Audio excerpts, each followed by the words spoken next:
Hello and welcome to Disney with the Ducks. I'm your host for tonight, Lonnie G, and I am joined by Ducks and a special guest, Johnny J from the DMSW Podcast.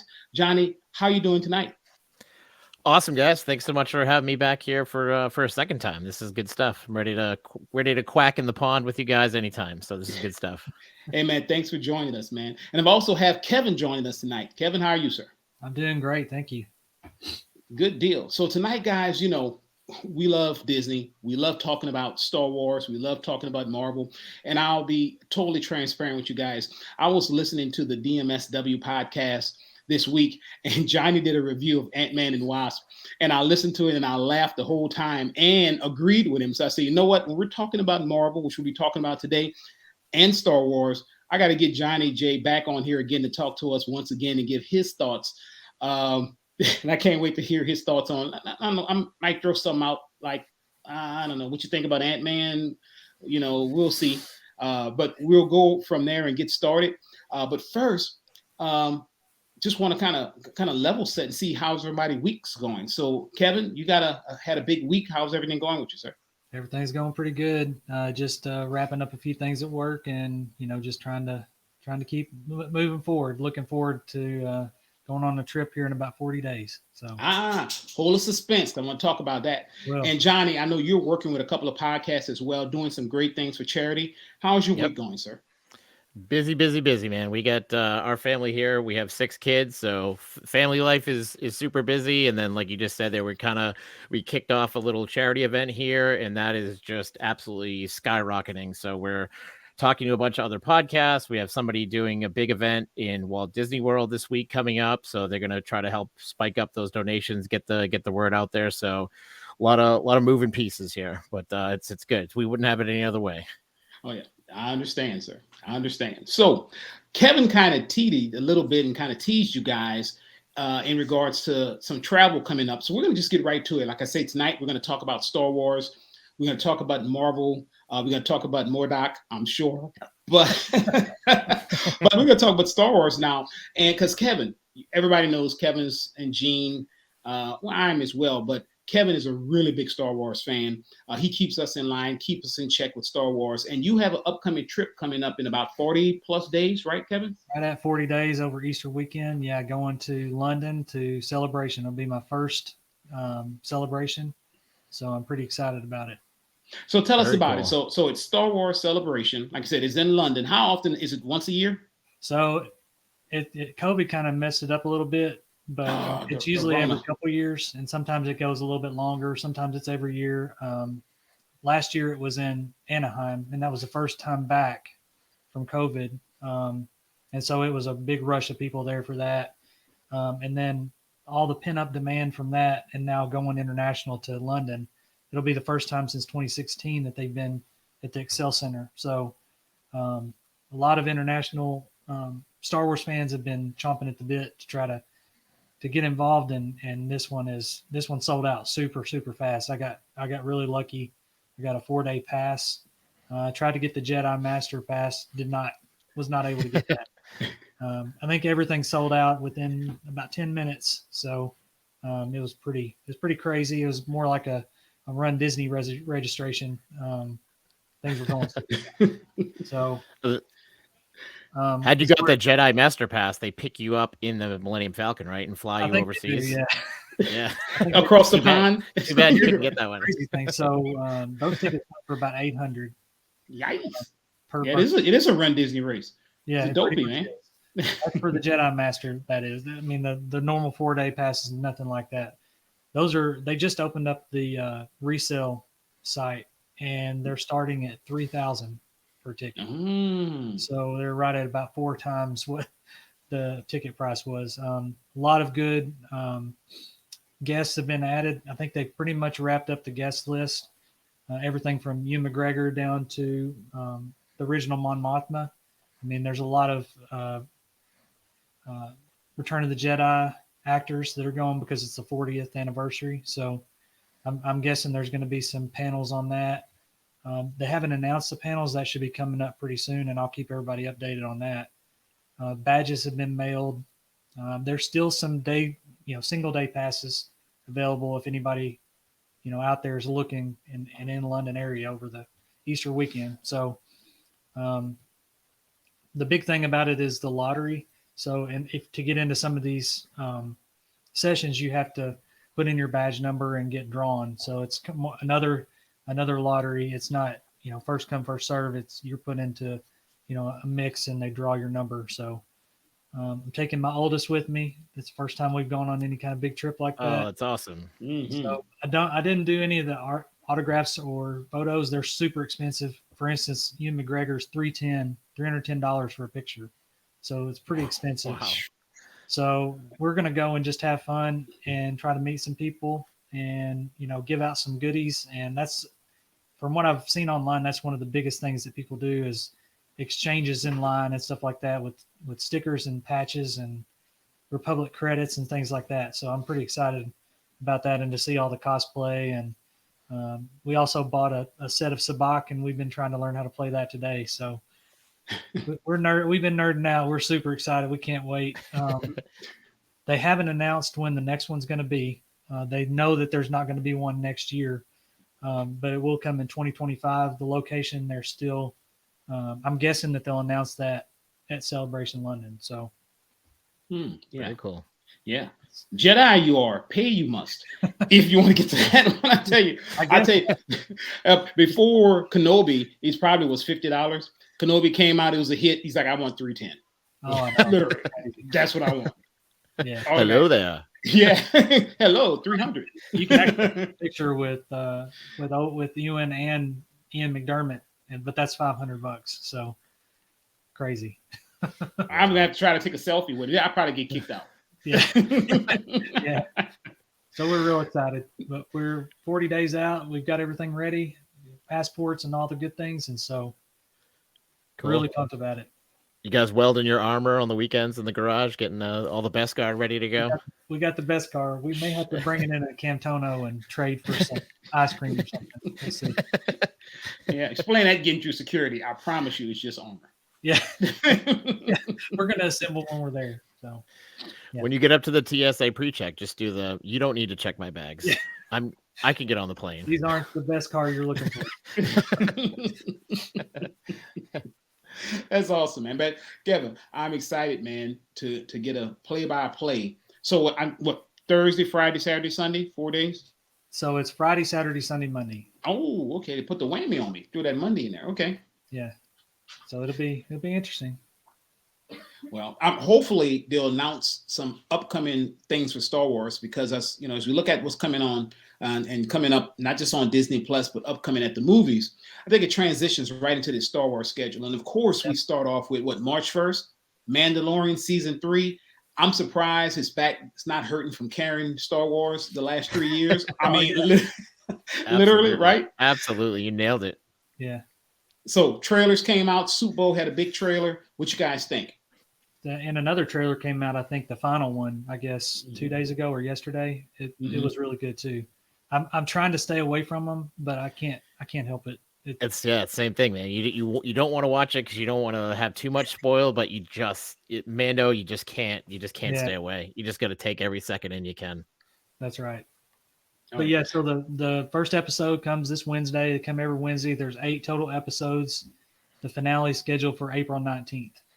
I saw today where Dave Filoni is already, or what's his name?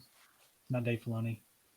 Jon Favreau. Jon Favreau. He came out and said that they've already started writing a lot of the episodes for season 4. So, and he's saying that they're not even looking at an end in sight. They're thinking it's going to go on and on as long as they'll let them go, and as long as they keep making stuff like that, I think we're all for it.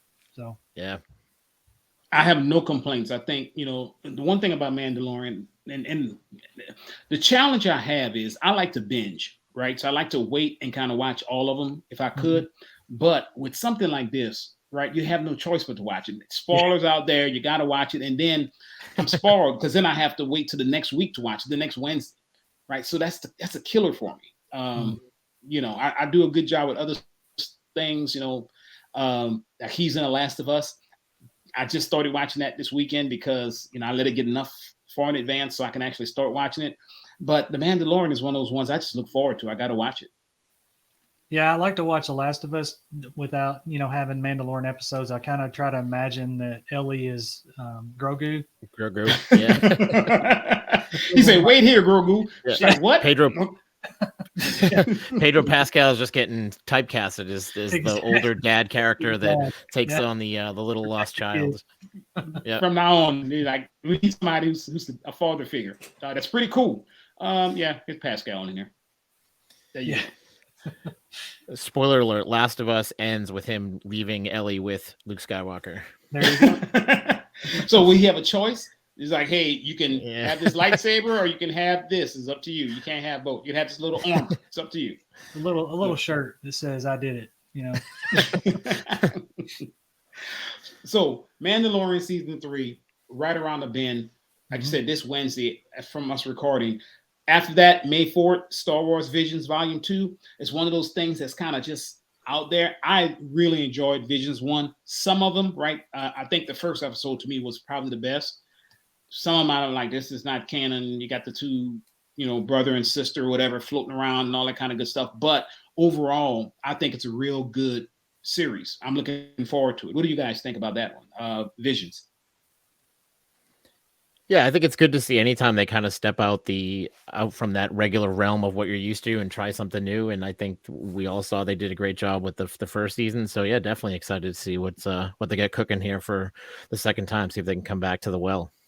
Yeah, and there are different studios from all around the world that put together episodes. I mean, they're from Japan, the UK, Ireland, Spain, even the United States, and it'll be interesting to see the different spins on the different ones. So I think it gives some of the smaller name producers a chance to put something together for the masses. Yeah, it's like their Star Wars Super Bowl. Like this is their one shot to just absolutely do their dream project and knock it out of the park. So yeah, you're getting their best effort. Yeah, and some of the fan base, and they're fans too. I mean, some of the fan created shows and things that aren't really canon and stuff. There's some pretty good stuff out there, pretty well put together, pretty impressive. So can't wait to see that. So that has a tentative date of May 4th. The same time, though, there's Young Jedi Adventures. That's going to be a little different. It's going to be on Disney Plus and Disney Junior. So I'm guessing the animation will be completely different. I don't know about that one too much. I don't know if I'm too excited about that one. I love to see Young Jedi Adventures, but spoiler alert, I know how it ends for all young Jedis. So I don't know about that one. Exactly. I would love to see a whole series strictly with Anakin hunting down Jedis. I know that's not cool, right? But I would love to see just, we see what happened when it's Order 66, but I want to see actual individual battles. Old school Vader, the kind from Rogue One at the end of the ship. That's my favorite Absolutely. Vader. Not the other Vader that's kind of, no, I want the Vader that terrorized people. The red lightsaber at the end of the hall, a dark hall. That's what I want to see. So hopefully, the fear machine. The fear machine. That's what I want to see. Yeah. Sign me up for that one. But sometime in 2023, Ahsoka, right? Season 1. I am excited for that one. So Rosario Dawson tweeted a kind of a tease that it may come this fall. I think that was earlier today. Awesome. So there's a good chance it's going to be anywhere from September to November. I'm thinking with all the things that are being released, they're going to have to, kind of divide things out, or it's just going to be overload. I mean, I think that's part of why they pushed Ahsoka a little bit further down with Mando in April, and then having, a couple of shows in May, and then, ending in the summer, and not coming right on the back of it and then just overloading. I think that's probably why it's a little bit later. Yeah, I think they're trying to offset the Marvel projects that are coming out too. I think they had a little overlap with Ms. Marvel and Obi-Wan, and I think they kind of regretted that, and they're kind of now trying to planning out a little bit better and make sure they got one Star Wars show. When that ends, now it kicks over to a Marvel project, and probably will go bouncing back and forth there through the summer. Yeah, I'll take it. I know a lot of people, kind of got a little bit of burnout there for a while. Not me, not for Star Wars, but I know there was some people talking about Marvel burnout, but hopefully I can see that. just for the sheer number of shows that's coming out. But I will say I'm excited about some of the projects. And then there's something in 2023 called Skeleton Crew Oh, season I'm one. excited about this one. Okay, Johnny, you know anything about that, Kevin? Tell me about this Skeleton Crew Go ahead. concept. Yeah, this one looks pretty good too. I'm trying to think now. Obviously, the actor's name is Jude Law. slipping. Yes, yeah, he is phenomenal actor. So anytime you bring somebody like that into the Star Wars universe, I think you're kind of opening up the door for some really cool stuff. And I think that's why a lot of us like Mando so much, is it allows them to be in the Star Wars universe, but go in a completely different direction and do something else. You talk about Marvel burnout. I think some of us had kind of like Skywalker saga burnout. Like I feel like they just kind of fumbled those especially the last two movies there on a couple different decisions they made, that I think something like this is just going to be like Mando, like, okay, we can go into it with clean slate here and we're in the Star Wars universe, but just give us something cool and different that we can kind of wrap our arms around. So excited to see what they turn out with this one. So I've got a theory on this. Who Jude Law will play. And so the timeline that this is set in is around the same time as Mando and Ahsoka. So there's one character from the Clone Wars that, kind of had a tie-in with both, and that's Lux Bonteri. He was the Onderon with Saw Gerrera and helped them train up the soldiers. He was also a love interest of Ahsoka. So I can see where that could tie. He also joined Death Watch. So that whole Death Watch, Ahsoka, Saw Gerrera, I think that's all going to tie together, and that's going to be him. And it's been confirmed that he's still alive during that time period. So it'll be interesting to see how that all plays out. Coming from he was a separatist, in the Clone Wars. So, I will take it. I like Saul. I think he's a great character. I'll take a younger version of him. Put them all on there. I take Rogue One is in my top 3 anyway. I know a lot of people don't agree with that. I mean, but I love Rogue One. I'm there with you, man. It's my second favorite Star Wars movie of all time. So I'm right there with you, buddy. Johnny, that's why I love you, man. I'm right there with. I mean, literally, I'll watch Rogue One every time it comes on. I mean, I think it's just so good. It's classic. It's awesome. Add that in the sand. Come on, man, you can't beat that. Yeah. And to me, the best thing about that movie is you know exactly how it is going to end before even the first trailer came out for that thing. You knew everything basically. You could predict what was going to happen, and they still blew our doors off with how good that movie was. Fantastic. And fantastic music and everything. Just great visuals, CGI, everything perfect. Yeah. Yep. So I will take it. So anytime I can have that, hey, let me have it. Right. Early Death Star, right? We got some brain reading creatures in there as well. My favorite, Borgalot. I want a Borgalot, man. I want one. So there you go. Yeah. So I think those really fire us up. I think it can fire me up as well. I don't get overload on Star Wars. I just don't. Just like I don't get on Marvel. I tell you the one thing about it, when you look at some of the, they said December 2025, we have some of the movies starting to come out. We don't know a lot about them, right? There's a Rian Johnson trilogy. Don't know a lot about that. They're kind of teasing that out there. Kevin Feige, I'm probably mispronouncing his name. Feige. He's coming out with a project. The ones they have named, I think I'm excited for, is Knights of the Old Republic. If they come out with that, and Rogue Squadron, I think those, right? But then again, I don't know what the Rian Johnson one's going to be about. So I know at one point, a lot of people said, you know what, they're getting burned out on the kind of like the Star Wars movies. I like Solo as well. I think Solo is a really good movie. It's underrated. I think that thing gets a bad rap, and unjustly so. I think that one's actually same thing. You go back and watch that again, like Rogue One, you're like, this is actually a lot better than I remember it. Yeah. It's like a fine wine. It just ages well with time. Yeah. It's like it sure does. And even the prequels, I think a lot of people have come around on the prequels and finally given, Ian McGregor and Hayden Christensen some love after so many years of not a lot of love. So okay. The second one and the third one. The third one is out of the prequels my favorite, right? But it's kind of, I don't know, that first one, Yeah. Jar Jar, the pod racing. Yeah. And maybe because I was so excited about it, that you run to the movie. I mean, we had like midnight showings and we went to it and we were like fired up. We were in line for a long time. And I was like, this is not the movie I was hoping for. But it got progressively better, to your point.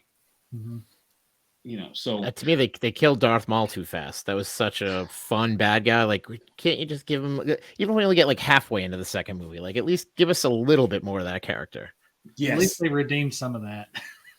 Yeah, exactly. Yeah, I think we talked about that last time. I think if you see all the two different animated shows that Dave Filoni did, I think it fills in a lot of those holes. And I still haven't had the chance to catch up on all those, so I'm kind of still on that. Those first three movies are like, ugh, for me. But I know we talked about it last time that if you can find the time to watch those shows, it fills in a lot of those holes and kind of brings you the new appreciation there for it. It really does. It really does. It makes you see it through a new lens, especially with the last year's, or I guess 2 years ago. The final season of Clone Wars to see, Order 66 from two different angles. So pretty cool. Yeah. So Johnny, other new movies coming out, which one are you most excited about? If you had to say I want one, what you thinking? I think I got to go with Taika Waititi. I think his stuff is, I know he kind of, to me, he dropped off a little bit there with that last Thor movie, Love and Thunder. The but goats to me, got you. Yeah, exactly. I think he just brings that great element of humor that Star Wars, they'll kind of they'll dip their toe in, but you haven't had a project where it's like almost like a Ryan Reynolds type of like a major like comedy focus. So I think it'd be great to get into that Star Wars universe. Give me something centered around a bartender on Tatooine or something. I don't just as long as Taika Waititi's involved, I'm all in. I can't wait. I'd love to see whatever he's got cooking up for sure. Good deal. Kevin, what about you? One project, one movie you're looking forward to? What you going with? Project, one of them that I'm looking forward to, not necessarily movie, because I haven't really looked into those, but there's a show coming out supposedly in, late in 2024. It's Acolyte. That's one that I'm looking forward to as well. It's going to be kind of a crime mystery. It's set right after the High Republic and right before Phantom Menace. So about 100 years before that. So it's going to be kind of like a crime mystery series where they solve crimes and go around and kind of investigate the underworld and stuff like that. It's going to be pretty neat. So I'm excited to learn more about that. What kind of crimes you think they have? I'm guessing it's probably going to be seeing some of the emerging, the dark side kind of emerging out of the High Republic and starting to investigate, seeing some bad things there. And uncovering, the separatist movement, stuff like that. Good point. I didn't think about that one. I would like to see that as well. So, I guess in you summarize the Star Wars universe, we're all fans. So, gosh, Johnny has a podcast dedicated to it as well. So, I mean, we're all fans of the Star Wars universe.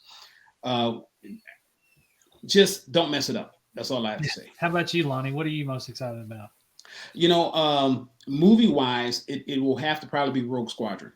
It looks like it's going to be pretty good. When you think about shows of Ahsoka, I think that could be good as well, right? I would love to see some kind of show, and I know it's challenging. I know with Obi-Wan they bought it when Darth Vader showed up. I just really love Vader and stuff. So the more Vader stuff I can get, there's a short trailer for a game that they had when they actually had some, kind of remember the game, but it was basically the Sith hunting Jedi. And you look at this game and some of the footage from the game, like I said, that's what I would like to see, right? We always focus on those few, but there are many, right? So I want to see something like that war between the Sith and the Jedi is what I would like to see. You need a Dr. Aphra. That's what you need. A who? Dr. Aphra. She's she's kind of like an archaeologist like Indiana Jones, but, looking for Sith holocrons and Sith kind of things. And it takes place with Vader kind of doing exactly what you're saying, where he's going out and using his Inquisitors and doing their thing. See, that's why Kevin keeps us in line. I didn't even know who that absolutely. was, man. You came out of nowhere, man, and dropped it. Boom. I need that. Like, that's what I need, Kevin. Yeah, you need to read the Darth Vader comic. It's really good. Very cool. Very good. Yeah. I'm gonna have to do that. So Star Wars overall, fantastic. Marvel, which phase 5, which I think is a lot, right? We wrapped up phase 4. It's funny, phase 5, and Johnny, you made a very good point of this on your podcast. I think you hit the nail on the head with, we had a little bit of, you had Thor, Love and Thunder, and and I don't want to steal your words, but you mentioned how Black Panther, Wakanda Forever, took a step forward, right? It kind of self-corrected a lot of stuff that previously we were kind of missing in the Marvel movies, right? And then you have Ant-Man, and I'm gonna be honest with you. I was telling Kevin this, I enjoyed Ant-Man. There are certain aspects of it that I didn't like, that I said, you know what?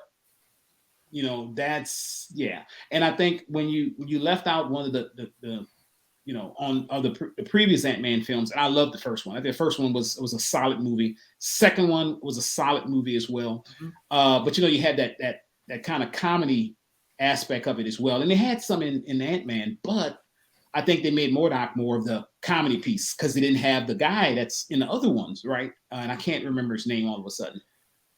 But he was his friend. He was Scott's friend. Yeah. Yep. So not the sidekick cop, the other guy, right? Exactly. Luis. Yes. Yeah. So, and I think they made MODOK more of a Luis kind of thing. And I'm like, no, MODOK is not supposed to be like that. It just wasn't. So I agree with you on that. So you look at phase 5, and I got all the things coming out. I'm gonna be honest with you guys. I think, and like I said, Johnny, you knocked it out of the park with your review. I look at phase 5, and I'm thinking the best part of it was Kang. And if it wasn't for Kang on there, I don't know if I would have liked the movie, because man, his acting was spot on. He really set the tone. And I think a lot of people now, so Ant-Man takes a lot of flack. I was reading an article when they were saying, that Ant-Man CGI suffered because all the good people were on Black Panther. I have a hard time putting my head around that, wrap my head around. I'm like, no, we got some more people that could do CG. I think Johnny said it was some high school kid in a they found him on Craigslist. Yeah, that's it. Yeah. Whoever did MODOK, they got him for like $50 and I don't know, a Marvel bumper sticker, and they're like, yeah, you're in charge, you're ahead of the MODOK project for this movie. Yeah, some little kid went home and told his parents that, and they were like, stop it. He's like, no, I am, seriously. That was it's Kevin Feige's email. Look at it. It's like, man, I just don't know about this email, man. That's kind of shady. So yeah, I mean, it's funny that Black Panther doesn't technically fall in phase 5, but I think it would have been great to kind of kick it off. And if they would have made Ant-Man just a little bit more, because I did hear that, they're going to tie in some of the characters from Black Panther in future Marvel pieces as well, which they should. So, but Ant-Man, it's okay, just okay to start off phase 5, but I think they have a lot of self-correcting to do if they're gonna and of course we'll know Guardians will probably knock it out. That's the next part of phase 5, which is May 5th. But man, I don't know. So phase 5 kicked off with Ant-Man, is that right? Yes. Okay. Yeah, that was the first one. Yep. Mm-hmm. So, I know that some people said I should go try to watch it, but with kids, you have to make that decision of, you don't get a whole lot of times, and I know, Johnny, you're probably in the same boat, is to be able to go watch a movie. It's kind of a sacrifice to do, and I didn't know if it would be worth it. I just didn't have time. So, I mean, I don't know, man. Johnny went twice, right, Johnny? Yeah, that's what I was gonna say. Is that's my kind of go-to joke. Is I'm basically like the podcasting Batman. Like all my podcasting research, all my podcasting recording, it all happens at night after the kids go to bed. So that's what happens. Like when the new Marvel movie comes out, I'll be like, all right, plan it ahead with the wife, make sure she's on board, knows exactly what night it's gonna be, and okay, I'm going trying to get a nap in so I can get to that 9:30, 10 o'clock showing and do my best to stay awake to get through it. Yeah. That's a good point. So I may have to do that too, and do the later night showings instead of the afternoon. So that's a good idea. And then my kids are old enough now; they're kind of getting into it on their own too. So they, when a new movie comes out, they're just as excited a lot of times as I am. So they want to go with me to see it, usually on opening weekend too. So it kind of works out where I can go once, like that opening Thursday night, and kind of like really focus on it and get it like get my full attention on the movie, because I know when I bring them, they want to go get something to eat, they need to go to the bathroom, or they're whispering questions like, who's that lady again? So gotta make sure I try to see it once where I can get my focus on first. Yeah, I mean, I think they did a good job of de-aging Michelle Pfeiffer. I mean, I think, so they did. I guess they spent their money on that part of it. I mean, yeah, I laugh. I think she was down there living her best life in the quantum realm. All the stuff she was doing, she was living a gangster's paradise, I guess. She's hanging out with Kang and everybody else. I'm like, I mean, Bill Murray, Kang, yeah, she was hanging out with everybody. Yeah, was it that bad down there? I don't know, man. I mean, she was having a good time. Looked like it to me. Yep. So, John, scale, and I'm just going to put it on here, 1 to 10. Ant-Man. I think I know where you're going to put it. Where would you put it? Yeah, I think I said, like, if you're trying to put it on like a 100 or a 10 scale there, I think I have it like in the 6s. Like, it's not a fail, but it's pretty it's right on that line. MODOK, I just hated MODOK so much, and that decision was so stupid to me that it completely brings the movie down. Mm-hmm. But Kang did such a great job and just gets you excited. It's almost like that first teaser we got for Thanos, but this was he was in 40-50% of the movie, so it was like an even better teaser, because we know that there's so much more coming with this character down the line, but we got like a nice big chunk of the movie devoted to him. So there were some like really, really good parts about it that got me excited, but then there was just some other stuff. So I was like, wow, why would you do this? This is so stupid. Like, you were on it, you had it, and yet then at the end, you kind of like, when you see him on the screen, you're kind of like, okay, really? I mean, it's real. And you think about it, and it could get so much more with this, because of course he's there, and I don't want to spoil it for anybody. So, but he's there in the quantum realm. I think we already know that just from hearing the trailers. But then you go back to Loki season 1, and that Kang. You gotta just kind of go back and think about it. Okay, so that Kang was in charge, so he must have locked in there, right? He was some kind of guy, and why all the other Kangs were scared of this Kang, right? All of them are conquerors in a way, but every Kang was scared of this Kang, and I want to know why, right? So I think they can build that out a whole lot more, because it was just something I think they just missed the ball on. Or to me, I think they could have helped save this movie with giving us some of that. Give me what happened. Like, show me what that Kang did for all those Council of Kangs to put him on his ship and like banish him to the quantum realm. Show me that scene. Or to me, I thought one of the best scenes in the movie was when he came into that like prison area. It was talking to Scott and Cassie, and the tension was so high. And he mentioned, like, have I killed you before? Or he said something about maybe killing. You kind of gave me that vibe, like he's killed Thor before. And I was like, okay, give me that. Like, give me a Chris Helmsworth cameo here. Give me a 4 or 5 minute scene of showing Kang fighting the Avengers somehow. Like, that's more what I wanted to see than just I keep going back to it, but every time MODOK came on the screen, I'm like, what are we doing here? Why are we looking at this character? Yeah, it's funny you mentioned that, Johnny. I got out the movies and I told my brother, I said the best line in the movie was that when Scott said, "I'm an Avenger," and he's like, "An Avenger? Did I kill you yet? Are you the one with the hammer?" Yeah. So you're right. I mean, literally, he's like, "I've killed all you guys before." So, what's going on? Yeah, there's something else going on there. Yeah, that's what I wanted to see. Yep. So I'll give you another good line too. Yes. My favorite line was when they crashed after Scott and the Wasp there shrunk down the engine back into a little ball there, and they landed in the sand, and Kang kind of comes around the corner and he looks at Hope and he says, "Hey, Jelly Bean." It's like, whoa, that was like Darth Vader-esque, like chills down your spine, just so intimidating, and just a simple line, but just he nailed it. That's just like, what a great choice with this actor here. They just nailed it.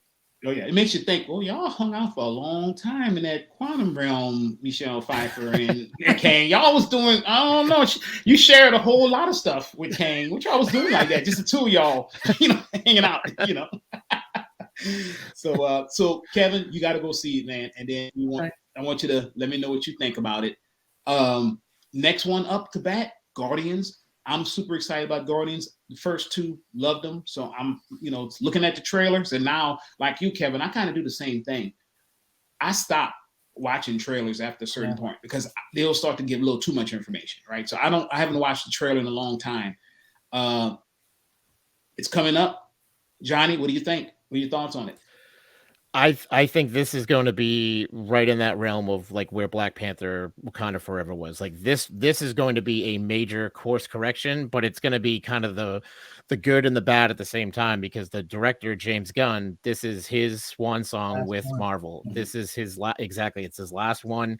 We're already kind of hearing like certain actors aren't going to be coming back after this. They tied their Marvel strings to James Gunn, and if he's not going to be there, then they don't want to be there anymore. So we know that this one's going to be you're going to have a box of tissues maybe with you when you watch this one, because I think there's going to be some major losses here. But James Gunn, to me, was one of the best directors that Marvel had, and I think you can see the fact that DC knew that this was a piece that we need to steal and basically make him our version of Kevin Feige. I mean, that tells you, I think, all you need to hear about how much respect he has in this comic book industry. And if you've seen some of the DC projects that James Gunn has done, it's just phenomenal. So I think he cares so much about the Guardians. I think he's going to have his 100% heart, soul focus to just making sure that this movie is an absolute 5 stars. So I think this is going to be a good one. It's going to hurt. It's going to hurt a lot, but I think it's going to be good. All right. Kevin, what about you? What you think about? I think, Guardians? Johnny, you hit the nail on the head. I mean, you couldn't have said it any better at all. I think I'm so excited about it. I think out of all of the new projects, that's right up there at the top for me. I mean, I'm so excited about it. I love Guardians. I mean, love the ride, love the movies, just love everything about it. It's that movie you never knew that you needed, and now that we've got it, now we love it so much. And we're getting our third one, and can't live without it. So. Yeah, I'm like you, Johnny, too. I'm really excited about it. I think there'll be some losses in it. I find myself the James Gunn thing, and you see some of his movies, and Guardians has a certain aspect to it. Peacemaker, I mean, he did that one. That's a little out there. I mean, he has some out there stuff, and I'm wondering how he can. Because to me, and you guys might say, Lana, you're wrong. And that's okay. But my favorite DC movie was The Last Batman. I know it's crazy. I, for one, going into it, I was the one with Robert Pattinson, that one? Exactly. And I thought, I was like, Robert Pattinson's going to be the Batman? I don't know. But this one was serious, didn't have humor. And when I say I love that movie, I saw it twice in the theater. And I usually don't do that, but I was like, this is the Batman I wanted. And I just hope that he can bring that same level of seriousness. And I know he's like, that Batman's going to exist in a whole different thing, right? So it's going to be different than the things he's playing in. But I'm glad that at least he knows when he has a good thing, and he's give it the okay to keep that same director moving forward with that Batman. So we'll see how that goes. I don't know. But after that, November, we got the Marvels, right? So Kevin, Marvels, what are you thinking? I don't know too much about that. I guess it's Miss Marvel, Captain Marvel, and what's her name, Rambo? Mm-hmm. Yep. The 3 of them. I think those 3 are gonna somehow team up, but that was kind of outside my wheelhouse of Marvel, so I don't know a whole lot about it. I did enjoy Marvel the movie. I mean, I'm guessing it's going to be along the same kind of line. I'm curious to know what y'all think about that. Johnny, I'll give it to you. This one makes me nervous. The fact that this was the 5th time that they've moved the release date on this movie, and I know some of those are COVID related, so you kind of look the other way on a few of those. But this movie was actually supposed to come out before Ant-Man and the Wasp, and the fact that it keeps getting pushed back, that to me, it can't be a good sign. I mean, it's got to be rewrites and reshoots, and I think if we remember, like when the first Ms. Marvel or Captain Marvel movie came out, it was kind of very split. It was like very polarizing movie. Like some fans really loved it and thought that Brie Larson killed it, and then other fans were like, "That was the worst choice. This is just why are they going in this direction? She's just not the right actress. And it almost seemed like that was getting in her head. Like if you've seen some of the interviews that she's done, people have asked her like, "Oh, you so excited to be coming back?" And she's like, "I don't know. Do the fans want me to even come back? I don't know." It's like, oh God, like if she's already losing confidence in herself, like how good is this movie really going to be? Now, I don't know if you guys watched the Ms. Marvel series on Disney Plus. To me, it was geared more towards like a teenage audience. I felt like they weren't going after that core MCU fan. They put enough in there to kind of keep you interested and teasing you. So maybe the biggest teaser about the future in the MCU ever was at the end of that show, how that last little teaser scene there. But I think they did a pretty decent job with that character. So I'm hoping and I loved Maria Rambeau in the WandaVision show. I thought she was phenomenal. So I think we get at least 2 out of the 3 that seem to be kind of fully into their role and into it. Then I think we get at least an okay chance of maybe this one coming around. And I'm sure Samuel L. Jackson is probably going to be in it in a big way too, because I think he is very closely tied to Captain Marvel. So there should be enough pieces there that this is at least decent. But like I said, the fact that it's moved this many times, that can't be a good sign. Yeah, it may be contract issues with the cat that was in there. Yeah. I mean, he probably was swallowing everything. I mean, heck, he swallowed the Tesseract. I mean, you cats, man, you can't control them, man. So we don't have release dates for this, but next on the slate, it says there it's May the 3rd. I don't know. I think it may get pushed back, but Captain America: New World Order. So I like the whole Bucky Sam thing that they did in the Falcon and Winter Soldier. I think they tried to tackle a lot of social issues that I kind of get into Marvel to kind of forget those things, right? When I go to the movies, I think they tried to put that in there. Hopefully, I don't know what they're going to do with this New World Order piece, but it's going to be different. I think this movie has the chance to be very polarizing as well, just like the Marvels kind of thing, and Captain Marvel, right? It's going to be one of those movies that either you're going to want to see it, you love it, or you don't. So, what'd you think about that, Johnny? Are you looking forward to Captain America? Yeah, I like Anthony Mackie in that role. I think he did a decent job. He was one of the best parts of that show, I think. So excited to seeing him step into it. But again, almost like the Marvels movie, like this other things happening around it that's making me nervous. And you keep seeing like new actors being added to the role. And I'm kind of getting the feeling like, is the MCU losing confidence in Anthony Mackie to just carry the movie all by himself, and you're adding these other things? Because there's rumors out there now that the Hulk's going to be in this movie, and we know for sure that Harrison Ford is coming on. He's he's going to replace the actor that passed away that played Thunderbolt Ross.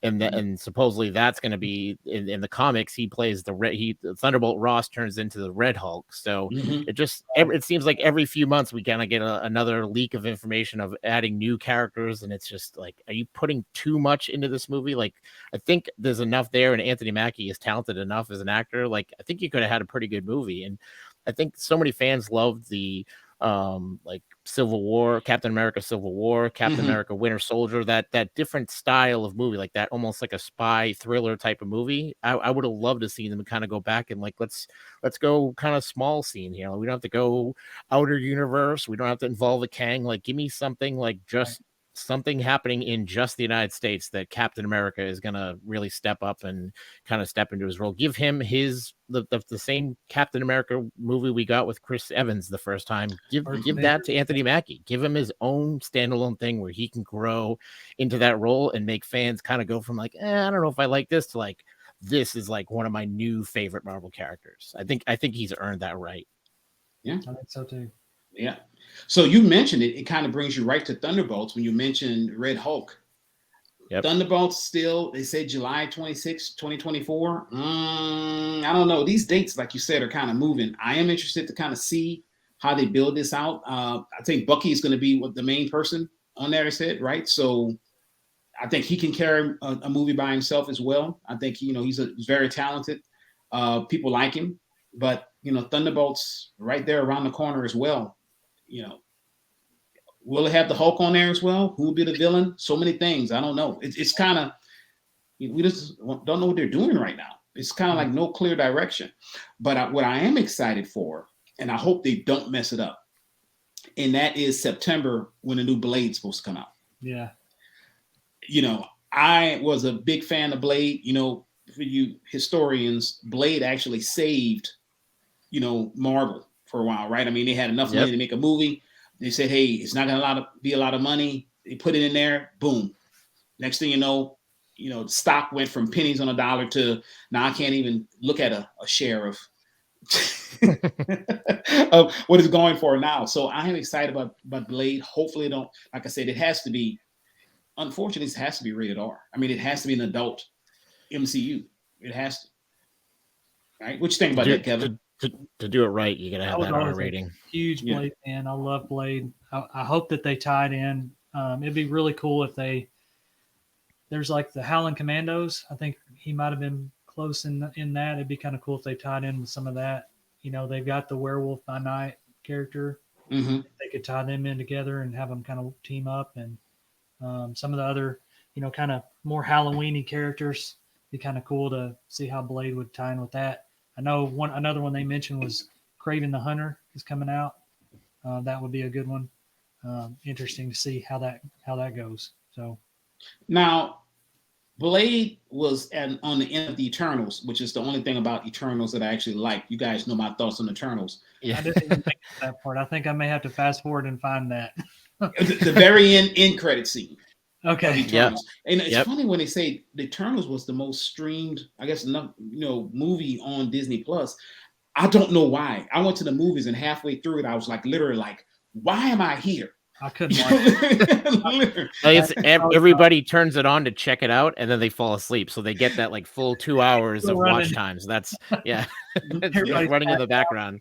Yeah, I'm like, what is this? Or they all fast forward to the end credit scene just to see Blade. See Blade.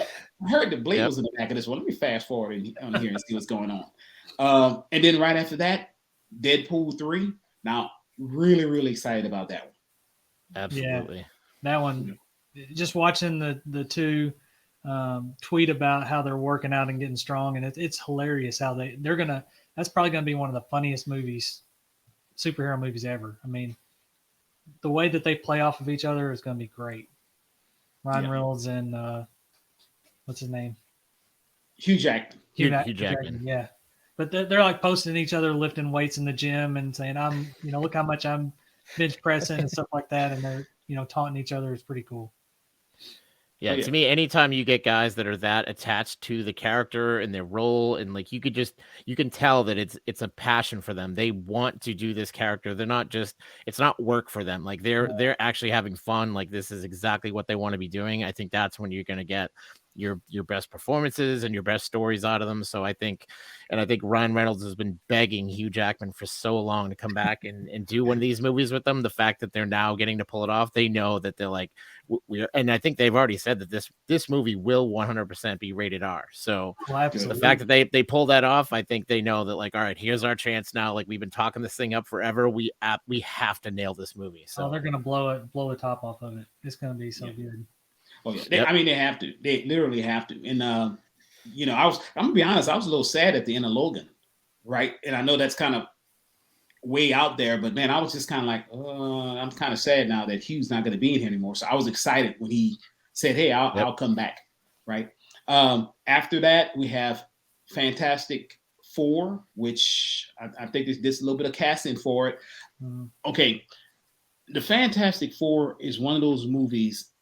Literally all of them, right? The previous versions, I find myself kind of like, yeah.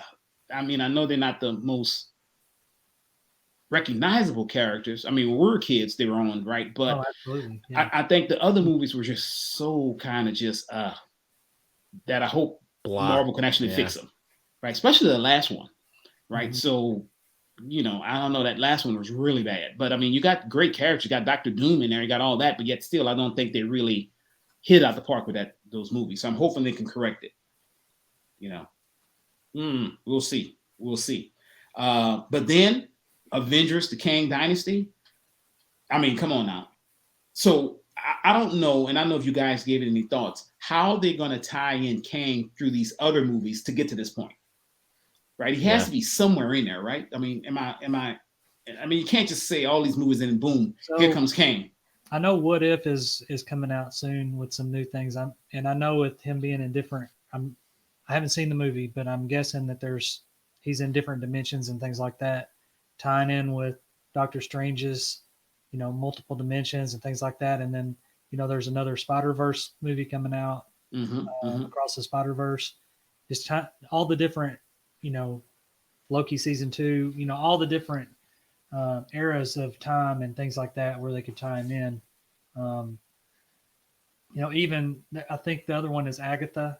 There's going to be something with that. I think they're going to tease that all through. I think, little bits and pieces. But yeah, I'm not really sure how they'll bring it all together. But I think he's going to kind of show up, in each one. Yeah, because the previous movie, I probably need to see Ant-Man just to see kind of what kind of impact he has outside of the timekeepers, I guess. Well, there are 2 end credits, so stay for both of them. Okay.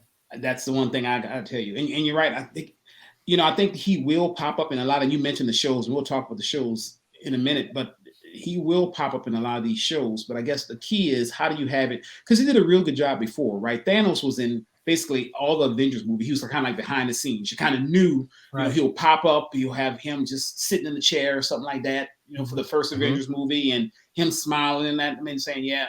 So he always was there.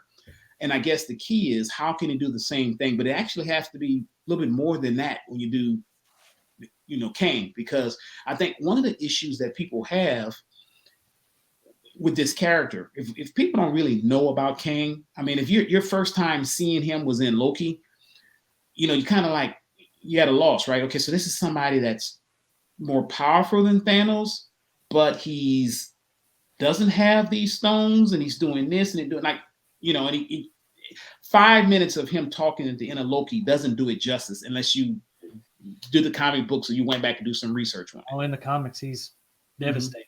Yeah. Yeah.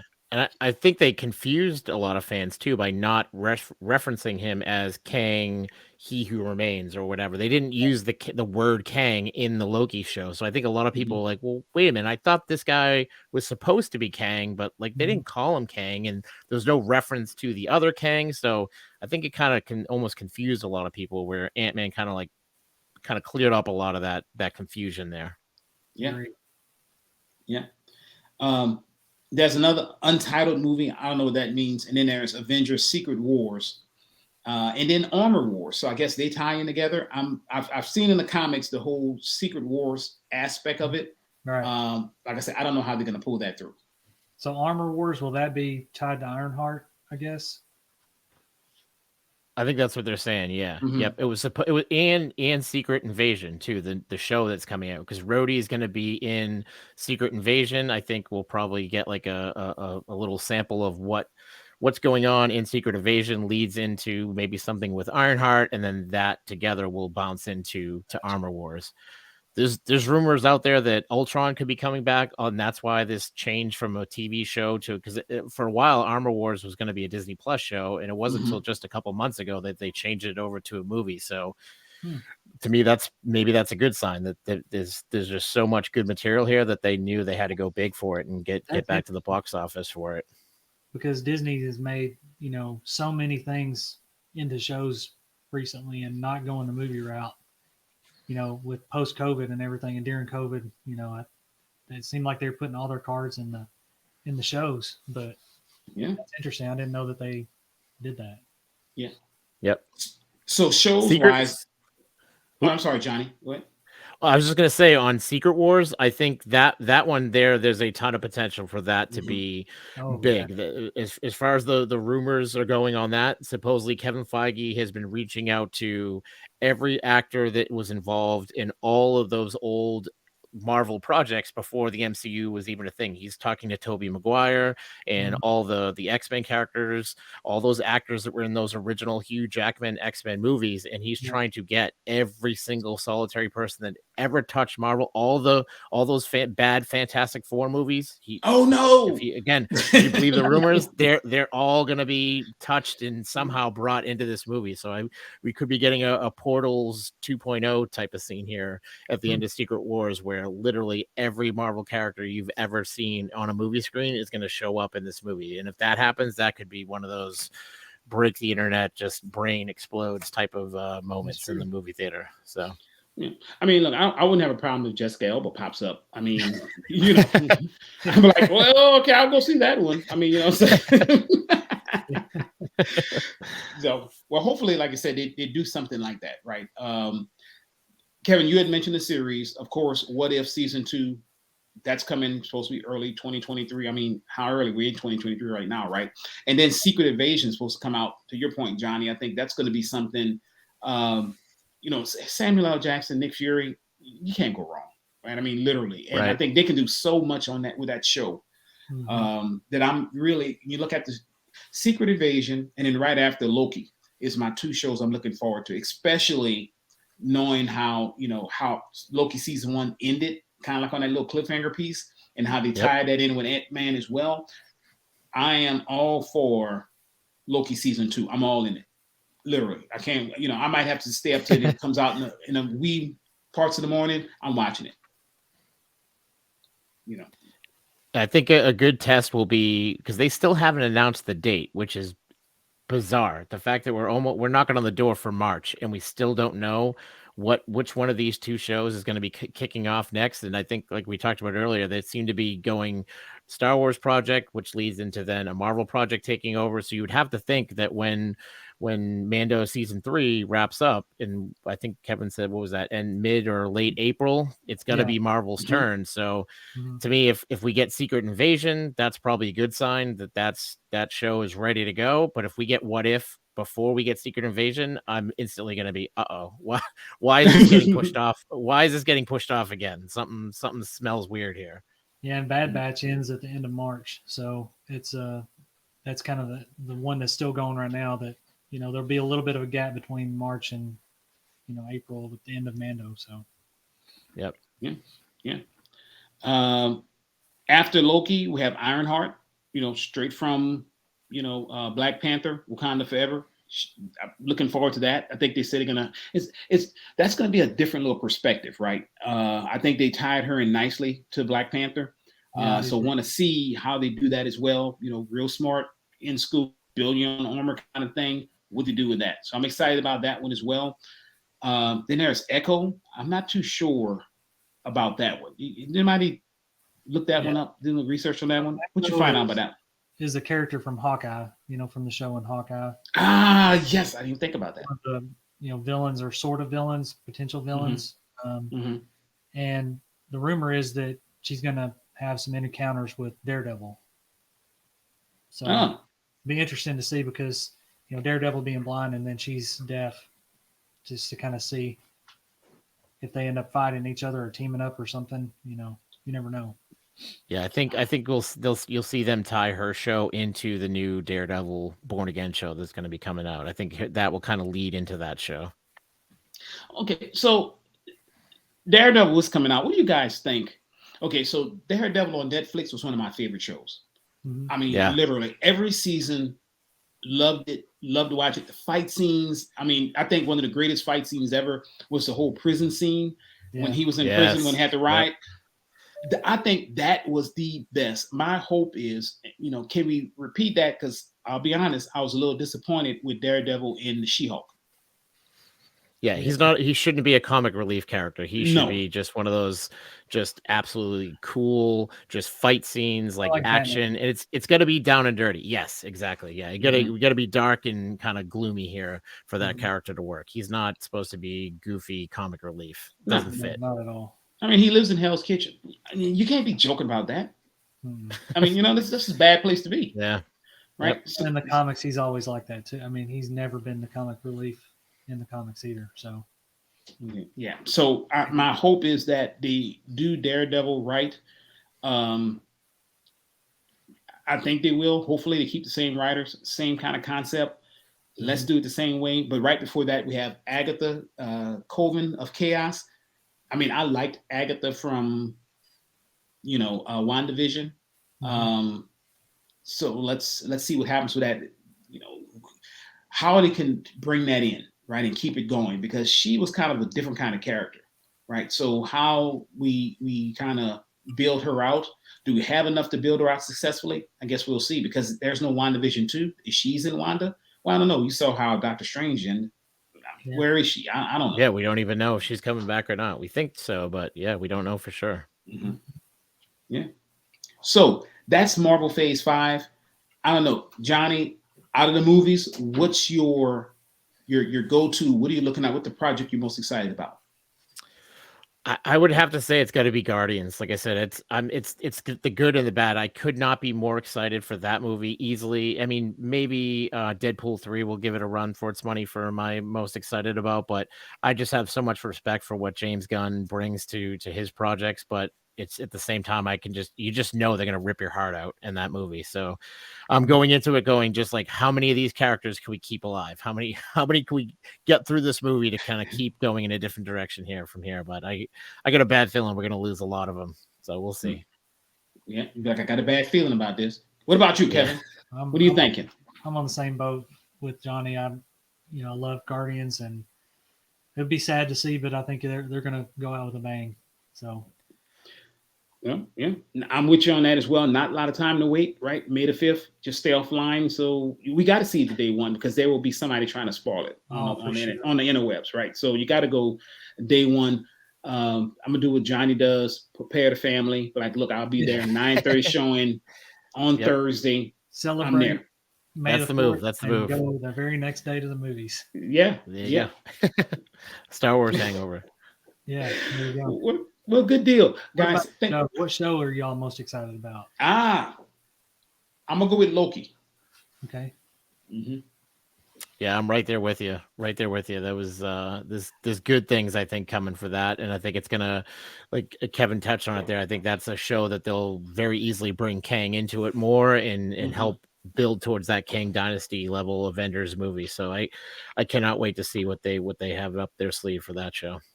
Yeah. So I think I'm most excited, and we didn't really bring it up, and it may be that they have to cut this out of the episode, but X-Men 97. Yes. Oh, okay. Good pull, Kevin. Good pull. You came out of nowhere with that, man. Okay, yeah, good deal. So it's one they've announced for a long time, but I grew up on X-Men. I loved that cartoon. I never missed one. I videotaped them on the VHS. Watch them over and over and over. Hey man, FBI going to show up at your house. You can't say that. And it's on Disney Plus, and I've gone back and watched it again. I just love that. I mean, it's cheesy now, but back then it was like the best show on TV. I love it. Yeah. Absolutely. Is there a better like opening theme song to a cartoon ever? That's just oh my god, it fires you. You're ready to run through a brick wall when you hear that. Yeah. So I'm excited to see what they do with that. I'm an old school X-Men, Spider-Man kind of guy. So yeah. And you know what? It doesn't fall in kind of like the Marvel phase as much, but Johnny kind of just touched based on it as well. I am very, very excited about the Spider-Man Into the Spider-Verse. Yeah, I love that. Cartoon Part 2. I think that's I loved that movie. I think it did it so well. You look at literally how it was so well done with all the different multiverse Spider-Mans in there. And just seeing some of the trailers, and I kind of have to stop watching those as well. But man, I'm excited to see how they do that one as well. And it's not a Disney project. So, it's not. It'll be if it's anything like the first one, it's going to be awesome. And I love any. Yeah, it's like all the same guys coming back to do that, and another one of those ones where if you're into the rumor mill type stuff, there's rumors out there that this movie will touch when Tom Holland gets brought into it. It'll be they go into like the live action MCU. So we're going to be watching an animated movie. We could be an hour into it, and then all of a sudden he goes through a portal and he shows up in the MCU with real life face actors with the Spider-Man that we know from the MCU. So if they pull off something like that, even if it's just a minute, like just a very quick cameo scene, like people will go nuts. That'll be Avengers Assemble, Cap picking up the hammer. People will go berserk if that happens. That would be awesome. I drop my popcorn. I'd be like, wait, what? I mean, literally, but you're right. You know, it would be one of those things that you're like, okay, they've done it. Because I've always thought, literally, like the last Spider-Man. Loved the last Spider-Man. Loved how they put Doctor Strange in there. Mm-hmm. At the end of that movie, I left out saying that, you know what? Andrew Garfield needs another Spider-Man movie. I know a lot of people didn't like. I didn't have the problem with the second one. The Amazing Spider-Man. Spider-Man. Bad rap. He did. He really got a bad rap. And I think, if anything, that movie right there showed to me what I've been saying. He needs to have his own movie. And I love Tobey Maguire. I think he did a phenomenal job. But Andrew Garfield in that movie, he needed another one. He just really did. And hopefully this may lead to him getting another one. I don't know. You know, that would be awesome. Yeah, we'll see. It'll be awesome. It'll be awesome. So we talked about Star Wars. We talked about MCU. A lot of great things happening on Disney Plus. I think the key is, you see the things about Disney losing subscribers. They start putting out some real good shows like this and time in. You're going to have to watch it, right? You're just going to have to be on there, right? So I'm excited about it. Johnny, thanks for joining us. But look, before we go to Quacking Up with the Ducks, why don't you talk about your podcast, man? I think I said I really enjoy it, love listening to it. I think our listeners will love it as well. Why don't you kind of tell us about that and what you're doing now, partnering with other podcasts to raise money? Absolutely. Yeah. Thank you guys for giving me a shot here to talk about that podcast, Mics for Magic here. So for my podcast, it's called the DMSW Podcast, D for Disney, M for Marvel, SW for Star Wars. So I'm going to have episode 45 coming out this week. And for the most part, every episode I've ever done has just been me by myself. I think I had my kids on once for a Father's Day episode where I let them each take a turn on the mic. But this week's episode is the first time I have a co-host join me on the show, and I bring on my first guest for the show as well. So nice. Big week for me here at the DMSW podcast. So excited to kind of open the doors here to a whole new realm of podcasting, having guests come on the show. So I'll be reaching out to all you guys, all the ducks, to get you guys on the show. I got to come up with a way to kind of have a fun game or something we can all play together on the show. So look forward to kind of taking that show and taking the podcast in that direction. And then for the podcast Mics for Magic, what we're doing there is, so I was lucky enough at the end of January to go down to Walt Disney World. I rode Splash Mountain on its final day in the park, and I was just blown away what the experience was like in the park that day. The atmosphere was different than any other day I've ever had at Disney before. You could feel that energy or that magic in the air, especially, I mean, the ride was just bonkers crowded all day long. Just the line was all the way up across the bridge. So everybody was into it. They all knew that they were in the park for a very special event, and everybody was talking. I mean, for the most part, you're always kind of making a little small talk with people in a queue when you get a long wait, but it just felt different that day. It felt like there was more conversation going on. People were dressed up like the characters from the ride. Everybody had like the stuffed animals and the t-shirts and all kinds of Splash Mountain gear. So everybody just knew that something special was going on that day. At the last hour of the night, every log that came over the hill, people were waiting on the bridge and round of applause. Every single log for the entire last hour of the night. So when I left the park that night, it was like being on like a runner's high, I think, or something. They're just so jacked up and excited. And I'm like, man, how do I get this experience again? And I was like, okay, well, Disneyland hasn't closed down their version of the ride yet. So that's going to be coming. And the other part that was really cool about that trip was I ended up meeting up with 4 other Disney podcasts while I was down there across that weekend that I was down there. So I was like, okay, I got to think of a way to get out to Disneyland. I got to find a way to get other podcasters to try to also buy in and want to get out there and go to it. And then just the brain just kept going. And I was like, okay, like, once everybody sees like how special this was, once those videos leak out on social media of people cheering for the boats, like this is going to blow up. So I'm like, we should take this moment and try to do some real good with it, and maybe there's a way we can turn it into a charity event. So I reached out to Hannah from the Learning Disney podcast, and because she's a Disneyland based podcast, because I wanted to team up with somebody that could commit to being in the park for Splash's last day. So what we're trying to do here with this charity event is we started an organization called Podcast Mics for Magic. You can find us on Instagram. We have our own page just for that at Podcast Mics for Magic. And basically what we're trying to do is take this time where we don't know what the final day of Splash is yet to just kind of get the word out there, let people know we're doing a fundraiser. We've teamed up with CHOC, which is the Children's Hospital of Orange County out in California.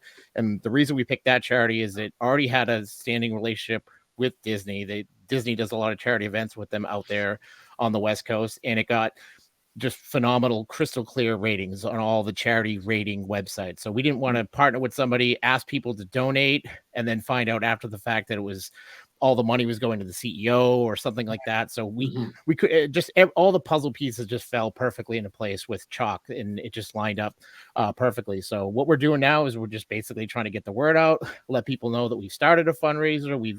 In the first 24 hours of us announcing it, we raised over $2,000 already. Oh, nice. So nice. It's the word is out there. It's growing fast, and we're really hoping that we can grow this thing over the next couple of months where we don't have that final day to get those numbers up. And then the plan will be when we have Splash's final day in the park, anybody that wants to, whether you're a travel agent, podcaster, just a Disney fan that listens to podcasts, anybody that wants to meet us out there, let's all meet up in Disneyland on the same day. We'll all wear the same t-shirt together and put a QR code maybe on the sleeve for where you can donate money to this fundraiser. And we're hoping we can bring in some big bucks for the kids.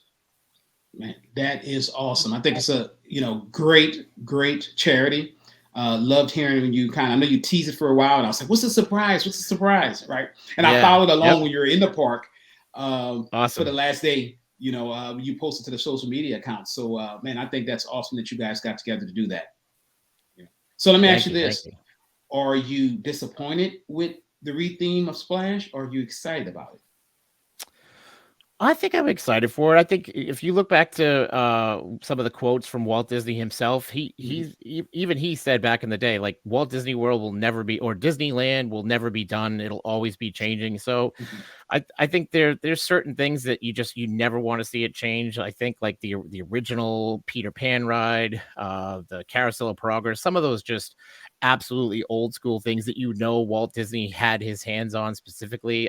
I like the fact that they're like that, so I don't want to see those type of things change. But with Splash, I mean, it's just one of those things like a lot of the other rides where it can't just stay like that forever. Those animatronics are falling apart, and 50% of the ride isn't even working half the time anyway. So I think you see things like what you see with the Seven Dwarfs on Mine Train and with the Frozen ride, that animatronics technology has just come so far that, yes, I mean, it's due. It's fine. Yeah, I agree. I'm excited to see some of the changes.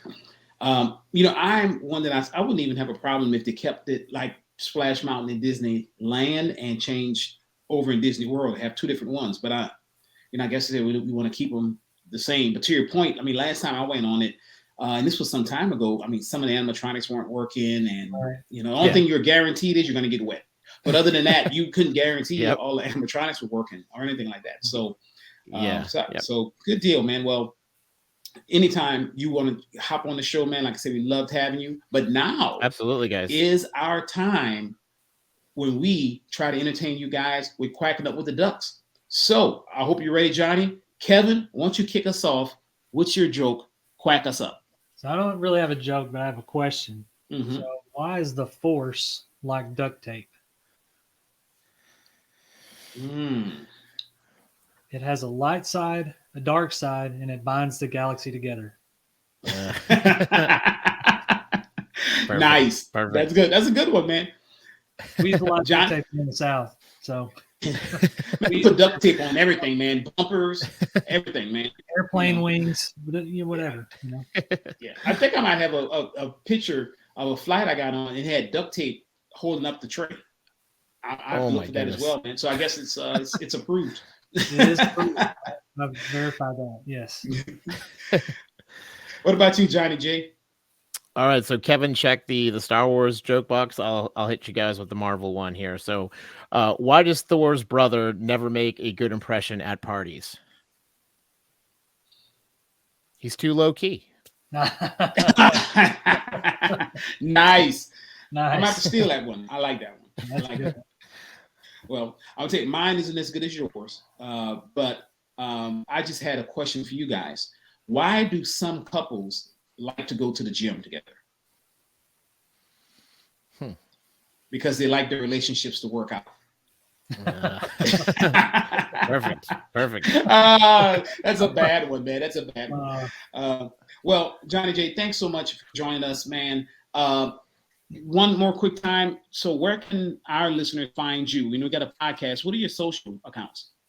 Yep. So basically the one I do the most is Instagram. So that's the best place to reach out to me at. You can find me at the DMSW Podcast. And the show itself, the podcast, is in all your major podcasting apps, Apple Podcasts, Google Podcasts, Spotify, Amazon Music, all that stuff. So good deal. Guys, listen to Johnny. Go back and listen to his Ant-Man review. You will laugh, you will cry, it will become a part of you. And if you like what you hear, feel free, guys, to follow us on the socials as well. We're at Disney with the Ducks on Instagram, at Disney and the Ducks on Facebook. Once again, our Tinder was shut down. Nobody wants to date a duck. So it is what it is. We're pretty active on socials. And I will say this as well. I wanted to say in the beginning, but congratulations to all the Ducks that ran Princess Half Weekend and finished it this week. Some posted it was their first Run Disney run, right? So I don't want to call any names. I don't want to leave anybody out and offend them, but you know who you are, guys. Congratulations on your run there. But we're pretty excited for you guys and what you're able to achieve. Looked like it was a great run weekend. And next week we'll have a trip report from Jody as she does that. But if you like what you hear, guys, we just ask that you leave a rating on your podcatcher of choice. It helps with the algorithm and helps people to find us. So for Johnny J, our special guest, for Kevin, and from Lonnie G, thank you guys so much for joining us tonight. Have a good one. Thanks, guys. Appreciate it. Thanks so much.